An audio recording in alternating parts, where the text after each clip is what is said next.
Rev up your engines!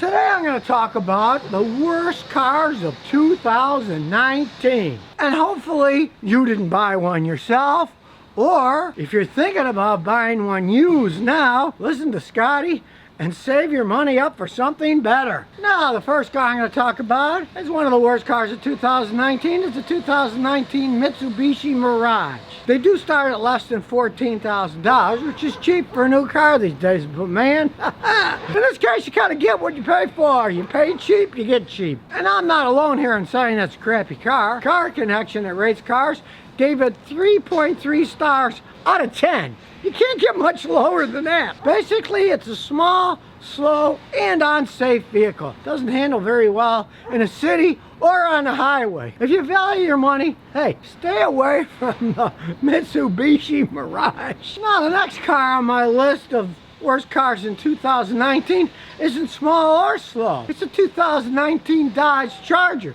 An extremely fast car. But if you check any kind of ratings of cars, you'll see the true Achilles heel of the Dodge Charger is reliability. They are not reliable vehicles. And we're talking about a new car here. We're not talking about a 10-year-old one. So of course, if you buy a used one, the previous owner could have beaten the heck out of it and you got a shell of a car left. But here I'm talking about buying a brand new one.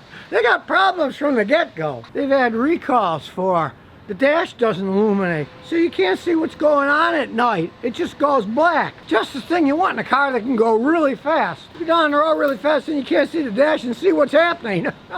And they were also recalled for airbag problems. Not the thing you want in a super fast car. Hey, you want those airbags to work on a Charger. People drive them really fast. You want to make sure those airbags are going to pop up if you end up losing it and whacking into something. Even Consumer Reports in 2019 removed the Charger from its recommended vehicles. They just have reliability concerns. And let's just say, if a car has reliability concerns when it's brand new, imagine what it's going to be like down the road a few years. Now, the third vehicle that I rate as one of the worst of 2019 is the Mini. Yes, they're cute, but here we have the classic. Style versus substance. Yes, they're cute, they're stylish, they come in like thousands of different configurations. That's one of their sales points. But the substance just isn't there for Mini. It really hasn't been with the modern Mini at all. I've had customers with them and they just fell apart long before they have 80 or 90,000 miles on them. They have back seats in them. Why? It's just so cramped back there. And the trunk space, it's absolutely hilarious. There's hardly any trunk space at all. I mean, if they want to sell it as a two-seater, okay, but they take this tiny little thing and they're trying to say you can put 4 adults in there. Well, the people in the back seat, they're not going to be too happy riding any distance in that tiny amount of claustrophobic space that a Mini has. Now, as they age, as I said previously, they have engine failure, they have electronic failure, they got all kinds of problems. What they basically are, as a lot of people agree, if you want a cute Mini, lease it, don't buy it. You're going to lose a lot less money leasing one and leaving than you are buying it. And then if you want to get rid of it when it's 3 to 5 years old, you lose tons more money than you would if you just leased the thing and handed it back to them when the lease was over. Now, the next car not to buy in 2019 is the Jaguar Xe. Yeah, you know I was going to stick a Jaguar in there, right? Notoriously, a giant history of cars that fell apart that have no resale value. Well, if anything, the Xe is perhaps one of the pinnacles of this. Their quality is much poorer. Some people have even rated it as one of the worst smaller sedans out there. Consumer Reports rated it as the worst compact luxury sedan on the market. So that's telling you something. Now realize that the Chinese now own half of Jaguar Land Rover, and a few months back, even the Chinese were protesting at the headquarters in China, complaining about the poor quality of these Jaguars. These are people in China, a communist country, complaining about the quality of a product that is half owned by the Chinese. Now, that's really saying something. Bad enough when the English had them. Chinese that own the company. And sad but true, the quality of anything has gone further down than it was in the first place. But strangely enough, the price doesn't go down. The price on these Jaguars is still sky high. I guess the Chinese think that they can pull a fast one. People generally went to China to get lower price stuff. Well, why would you buy a higher priced Jaguar Jaguar made in China that doesn't have any quality. It makes no sense. Now, the next car that made it to my worst list of 2019, yet another surprise, not, is a Fiat 500. Well, they're pulling out of the United States now from bad sales, but the quality of those things has always been relatively poor. Now they're not even going to be important to the United States. 2019 is the last year you could have bought one here.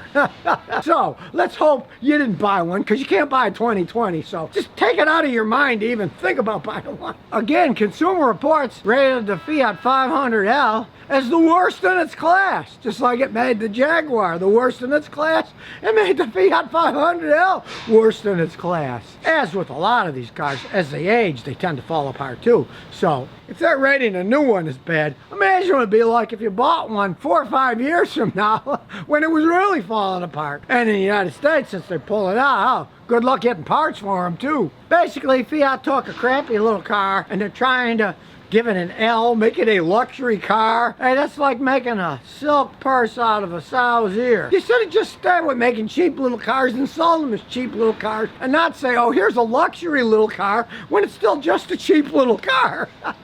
Me, I can't wait to see what happens with Fiat Chrysler now that Peugeot owns half of the company. If they start selling French cars over here, whew, I can make fun of them in 2020. It's the worst cars of 2020 if they start bringing them over. Now, the next car to make my list of the 7 worst cars sold in 2019 is the Chevy Spark. Ooh, another real shocker of GM quality. And I'm not the only one to think this. The Car Connection rated it as 3.8 out of 10.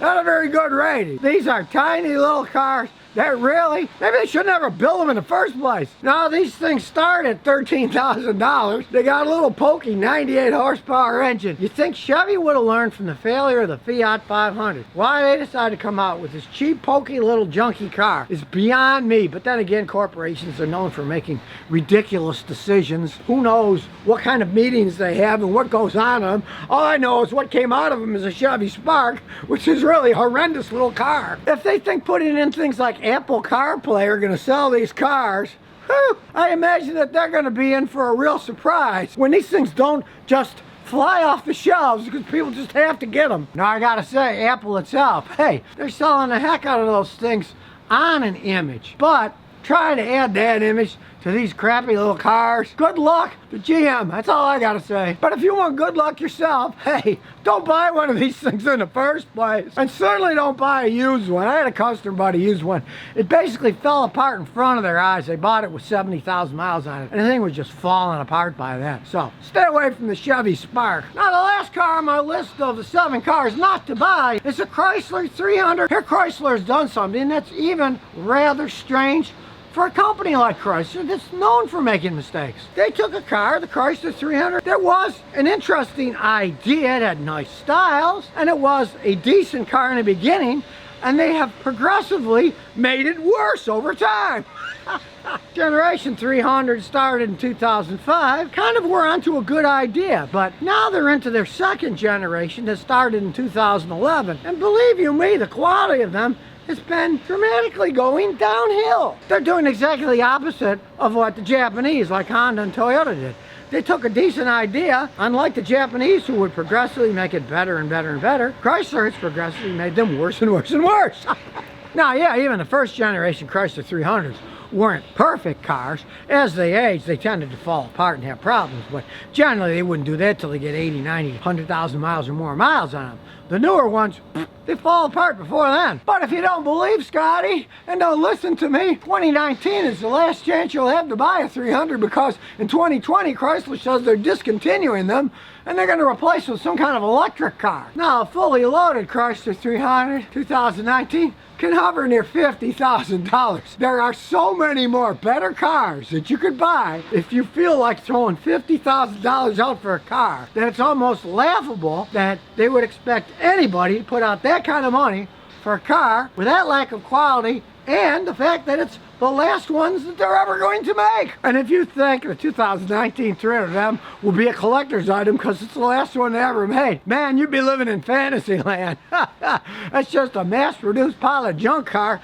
It's never going to be a collector's item on anybody's radar. So now you know my pick for the 7 worst cars that were built in 2019, and why you should not even think about buying one if you value your money and your sanity.